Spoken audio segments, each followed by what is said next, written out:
Hola a todos, soy Juan David Garcés Barraza, médico y fundador de este canal, y te doy la bienvenida a este espacio donde puedes revisar videos con contenido académico en el área de la medicina.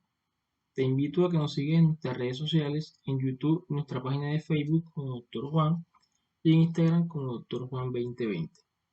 No olvides activar la campanita para que recibas notificaciones de nuestros próximos videos.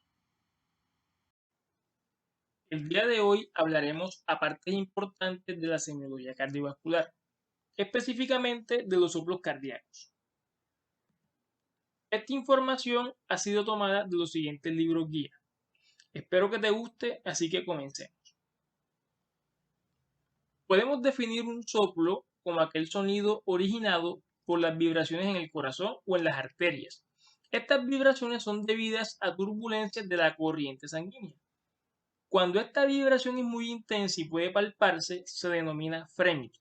En otras palabras, el frémito sería la sensación palpable de un soplo. Con respecto a los mecanismos de producción de los soplos, es necesario entender inicialmente que cuando dentro de un conducto las capas de un fluido se desplazan en forma horizontal o lineal, el flujo se considera laminar. Si se desplazan en direcciones y velocidades constantemente cambiantes, se dice que el flujo es turbulento. Esta turbulencia es la causante de las vibraciones que originan los soplos. Ahora bien, a nivel cardiovascular, se puede presentar una turbulencia en caso de estrechamiento entre una cavidad y otra. También cuando hay una dificultad para el cierre de una válvula o también cuando se da el paso de sangre de una cavidad a otra en la que normalmente no se encuentran comunicadas.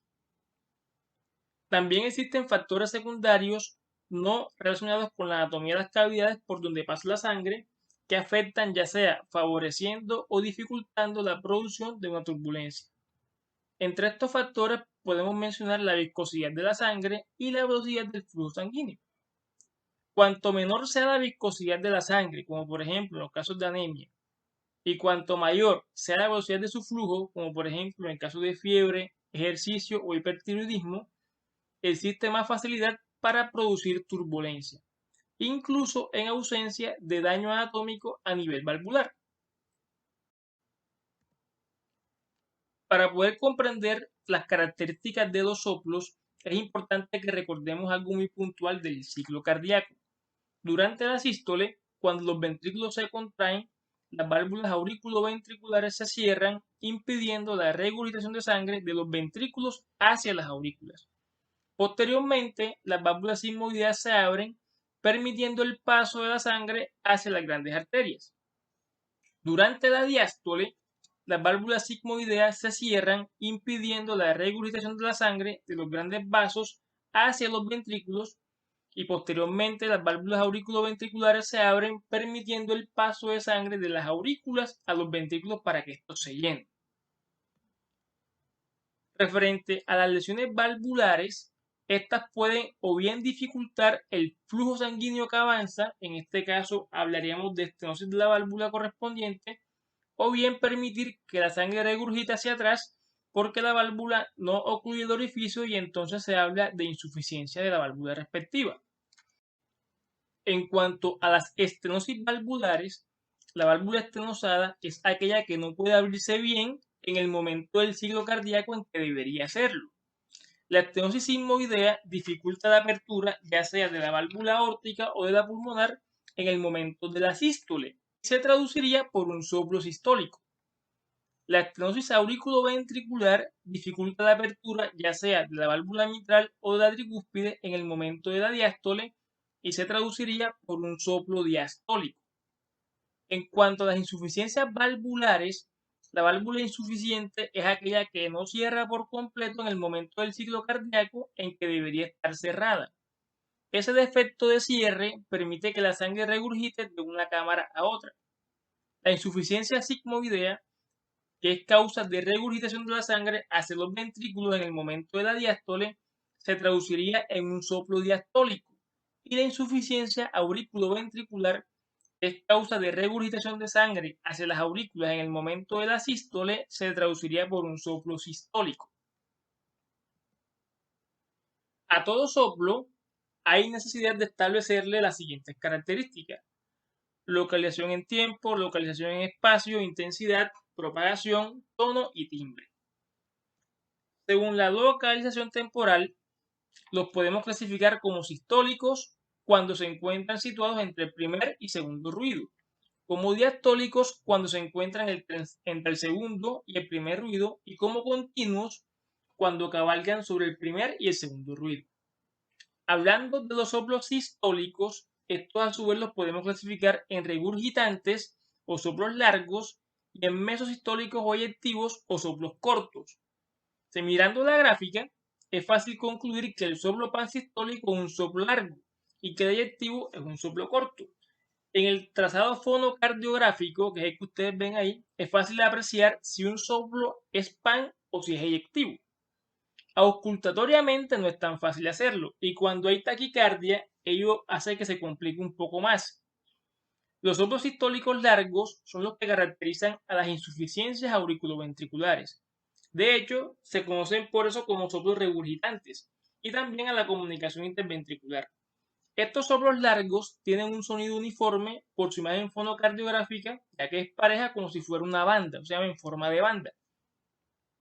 Respecto a los soplos mesosistólicos, que son soplos cortos, el más común es el eyectivo, el cual tiene un sonido creciente decreciente y por eso exhibe una imagen fonocardiográfica romboidal o en forma de diamante.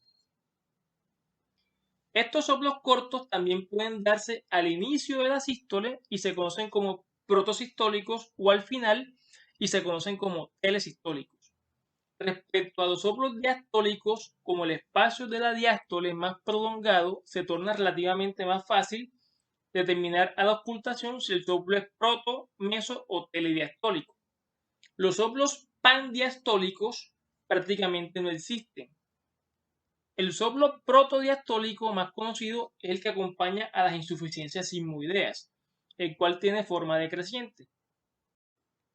En el caso de las estenosis auriculoventriculares, se manifiestan con un soplo mesodiastólico y que muchas veces termina con un refuerzo telediastólico. En cuanto a la localización en el espacio, es importante mencionar en qué lugar se ausculta un soplo. Muchas veces se localiza en un solo foco de auscultación y otras veces en un área más extensa, inclusive pudiéndose auscultar en todo el precordio. En tales casos, lo usual es que se ausculte con máxima intensidad en alguno de los focos. Debemos puntualizar que el hecho de que un soplo se escuche en dos o más focos no quiere decir que el de menor intensidad sea una propagación del más fuerte.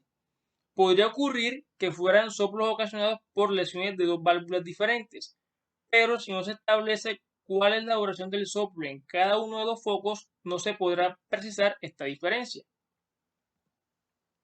Referente a la intensidad, se pueden categorizar de acuerdo a la clasificación de Levine, quien lo clasifica del grado 1 al grado 6, siendo grado 1 aquel soplo de difícil auscultación de características muy suaves, el grado 2 un soplo de fácil auscultación y el grado 3 un soplo mucho más intenso que podría auscultarse en todo el precordio. Estos tres primeros tienen algo en común y es que no se les palpa frémito. En cuanto al grado 4, es un soplo con intensidad intermedia, pero con presencia de frémito. El grado 5 es un soplo más intenso con un frémito palpable y que podría escucharse con un leve contacto del fonendoscopio sobre el pecho del paciente. Y el grado 6 es un soplo tan intenso con un frémito tan fuerte que podría escucharse sin colocar el fonendo sobre el pecho del paciente. La propagación, que es otra de las características, depende mucho de la intensidad. Y en términos generales, podemos decir que los soplos se propagan en dirección a la corriente sanguínea. Por ejemplo, el soplo de la estenosis aórtica se propaga hacia el cuello porque la corriente sanguínea al momento de la sístole se dirige hacia las carótidas. Por lo tanto, a mayor intensidad, mayor propagación. Cuando hablamos del tono y del timbre, pues nos referimos a las características acústicas del soplo. Por ejemplo, referente al tono, los podemos clasificar tanto en agudos como en graves. Los sonidos agudos se auscultan mejor con el diafragma del estetoscopio y los de tono bajo o grave se escuchan mejor con la campana. Referente al timbre, pues depende de la causa productora del sonido, también de la velocidad del flujo de la sangre y también de la resonancia de las cavidades vecinas. Y de acuerdo a esto los podemos clasificar en aspirativo o dulce, en chorro o en escape de vapor, rudos o musicales. También podemos clasificar a los soplos de acuerdo a la patogenia. Y de acuerdo a esta la podemos clasificar en soplos orgánicos, funcionales y fisiológicos.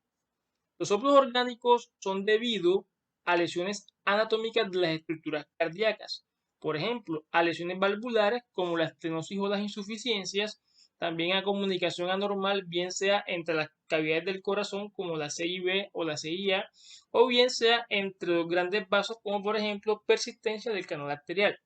Y también se puede ver alteraciones del aparato subvalvular, por ejemplo, cuando hay daño de los músculos papilares o de las cuerdas tendinosas. Los soplos funcionales, en estos, la válvula está anatómicamente intacta, pero esto no, digamos, esta no ocluye debidamente el orificio porque el anillo fibroso donde se implantan las válvulas está completamente dilatado. Por ejemplo, en los casos de falla cardíaca o de miocardiopatía dilatada se pueden apreciar este tipo de soplos funcionales. Y los fisiológicos son los soplos que no se pueden explicar sobre la base de una lesión orgánica del corazón y tampoco mediante una dilatación de sus cavidades. Y generalmente se deben al aumento del flujo de la sangre como en el ejercicio, fiebre o hipertiroidismo o debido a la disminución de la viscosidad de la sangre como el caso de las anemias acentuadas como habíamos hablado al principio de este video. Bueno, jóvenes, esto ha sido todo por el video de hoy. Espero que les haya gustado y sobre todo que te haya servido este video. Si te gustó, regálanos un like y déjanos tu comentario. Y no te olvides de seguirnos en las redes sociales como Dr. Juan en Facebook y Dr. Juan 2020 en Instagram. Un abrazo y hasta el próximo video.